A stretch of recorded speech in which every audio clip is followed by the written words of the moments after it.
বেশ কয়েকদিন একটি বিষয়ের খবর বিভিন্ন মাধ্যমে ভাসতে থাকে। আমজনতা এটিকে নিতান্তই গুজব বলে উড়িয়ে দেয়। সময়টা 2018 সালের জানুয়ারি মাস। অদ্ভুত লাগলেও জঙ্গলমহলের এক বিস্ময়কর ঘটনায় সেদিন গোটা পূর্ব ভারতের মানুষকে বিস্মিত করেছিল। বিভিন্ন গণমাধ্যম থেকে শুরু করে সোশ্যাল মিডিয়ায়, প্রিন্ট মিডিয়ায়, এমনকি পাড়ার অলিগলিতেও চর্চার বিষয় হয়ে উঠেছিল লালগড়ের জঙ্গলে বাঘমামার উপস্থিতি কোনো গুজব ঘটনা নয়। এই বিষয়ে কোনো বিশ্লেষণই যেন আমজনতার ও জঙ্গলমহলবাসীদের কাছে সঠিক ধারণার উন্মোচন করতে ব্যর্থ হয়েছিল। সবার একটাই প্রশ্ন, কোথা থেকে, কিভাবে, কেন দক্ষিণা রায় জঙ্গলমহলে আস্তানা করলেন? তার সদুত্তর কেউ দিতে পারলেন না। ইতিমধ্যে 13 এপ্রিল 2018 সালে পশ্চিম মেদিনীপুরের বাঘঘোড়ার জঙ্গলে চোয়ালে বল্লমগাথা অবস্থায় রয়্যাল বেঙ্গল টাইগারের নিথর দেহ উদ্ধার হয়। আর এই উদ্ধারের মধ্য দিয়ে ঘটেছিল এই বিস্ময়কর ঘটনার জবনিকা বা পতন। প্রায় 2.5 মাস টানটান উত্তেজনার মধ্য দিয়ে জীবন অতিবাহিত করেছিল জঙ্গলমহলবাসী ও ফরেস্ট ডিপার্টমেন্টের বনকর্মীরা। কি ঘটেছিল সেই 2.5 মাস সময় ধরে? কী বা তার পরিণতি হয়েছিল? সেই কাহিনীর প্রেক্ষাপট তুলে ধরব আজ ইকো ফ্যাক্টে।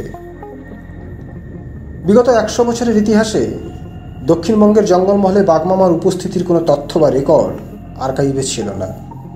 তবে এককালে জঙ্গলমহলে দক্ষিণা রায়ের গর্জনে যে ভীত সন্ত্রস্ত ছিল তার প্রমাণ বিখ্যাত ইংরেজ প্রশাসক ওমেলি সাহেবের রিপোর্টে রয়েছে।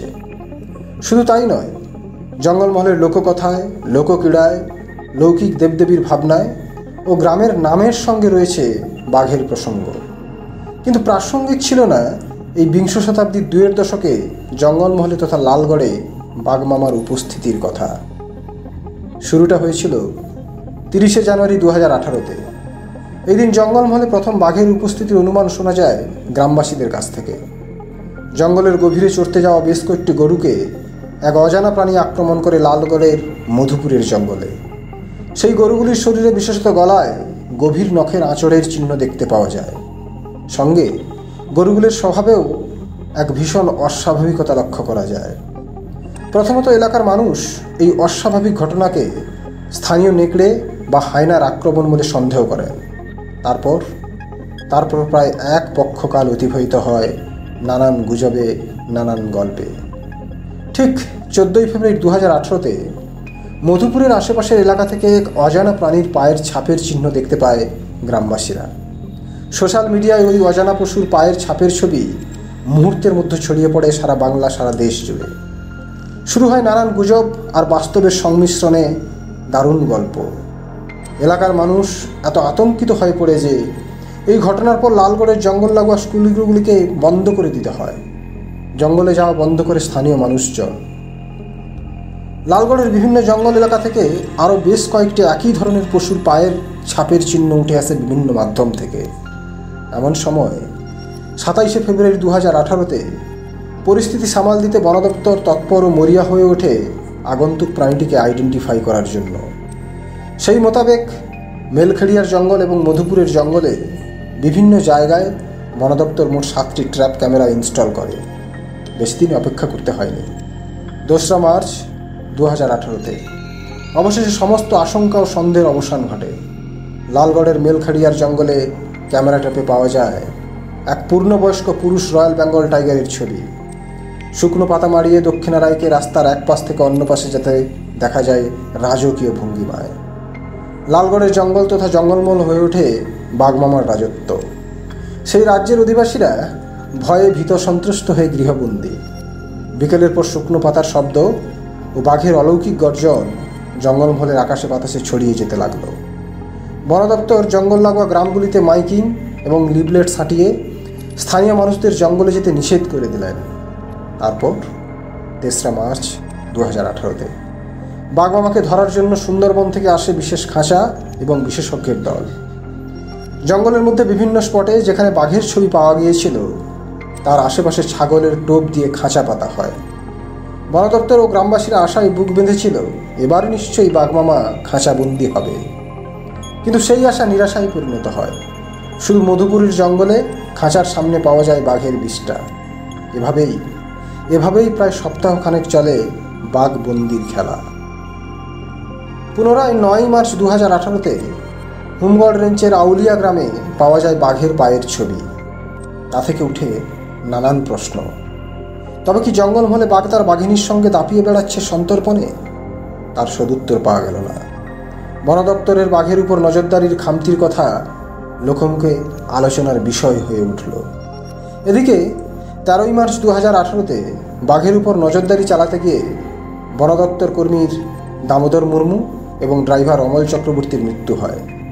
প্রাথমিক তদন্তে জানা যায়, গাড়ির ভেতরে চলতে থাকা ছোট্ট জেনারেটরের বিষাক্ত ধোঁয়ায় গভীর রাতে ঘুমন্ত অবস্থায় দমবন্ধ হয়ে মৃত্যু হয় তাদের।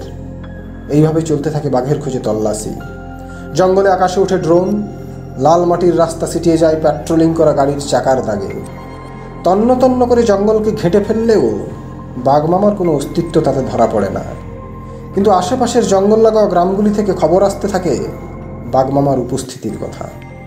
এমত অবস্থায় 30শে মার্চ 2018-তে বন দপ্তরের কাছে খবর আসে মেদিনীপুরের চাঁদরা রেঞ্জের বাঘঘরার জঙ্গলে বাঘটি গত 2 দিন ধরে আত্মগোপন করে আছে। জায়গা হিসাবে বেছে নিয়েছে জঙ্গলের ভেতর দিয়ে যাওয়া কংসাবতী সেচ ক্যানেলের প্রায় 3 ফুট ব্যাস বিশিষ্ট একটি দুমুখ খোলা কংক্রিটের পাইপকে। ফিল্মি কায়দায় পাইপের দুদিকে জাল পেতে ট্রাঙ্কুলেশন ডট ছাড়ার প্রস্তুতি নেন বনকর্মীরা। সব পরিকল্পনা ঠিকঠাক থাকলেও পাইপের ভেতর থেকে বাঘ রক্ত হিম করা হুঙ্কার দিয়ে ঝাঁপিয়ে পড়ে জালের উপর। সেই হুঙ্কারের ভয়ে জাল ছেড়ে দেন 2 বনকর্মী।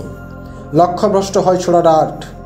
বাঘমামা শক্ত ল্যাটেরাইট মাটির উপর নখের দাগ রেখে শেষবারের মতো একবার পিছন দিকে তাকিয়ে দ্রুত গতিতে জঙ্গলে অদৃশ্য হয়ে যায়। এই ব্যর্থতার অভিযান সমাজের সর্বস্তরে ব্যাপক আলোড়ন সৃষ্টি করে। অবশেষে 13ই এপ্রিল 2018-তে লালগড়ের অতিথি বাঘটিকে খুন হতে হলো শিকারীদের হাতে। মেদিনীপুরের চাঁদরা বনাঞ্চলের সেই বাঘঘরার জঙ্গলে উদ্ধার হয় রয়্যাল বেঙ্গল টাইগারের মৃতদেহ। বাঘের হামলায় জখম হয় বাবলু হাঁসদা এবং বাদল হাঁসদা। অনুমান করা হলো জঙ্গলে শিকার করতে যাওয়া মানুষের মুখোমুখি হয়ে যায় বাঘমামা, আর তাতেই জীবন হারাতে হলো আমাদের জাতীয় পশুটিকে। বাঘের মৃতদেহের কিছু দূরে এক ঝোপে এক আধ খাওয়া বন্য শুয়োরের মৃতদেহ উদ্ধার হয়। অনুমান করা হয় শিকার হওয়ার আগে এটিই ছিল হতভাগ্য বাঘটির শেষ শিকার। বাঘমামা তো দেহ রাখলেন, জঙ্গলের জনজীবনও ধীরে ধীরে স্বাভাবিক হতে শুরু করলো, কিন্তু রেখে গেলেন অনেক প্রশ্ন। কেন, কোথা থেকে, কোন পথে, কিভাবে তিনি লালগড়ে এলেন? তার উত্তর পেতে গেলে এই ডকুমেন্টারির সেকেন্ড পার্টটির জন্য অপেক্ষা করতে হবে। ধন্যবাদ। আনন্দে থাকুন, পাশে থাকুন।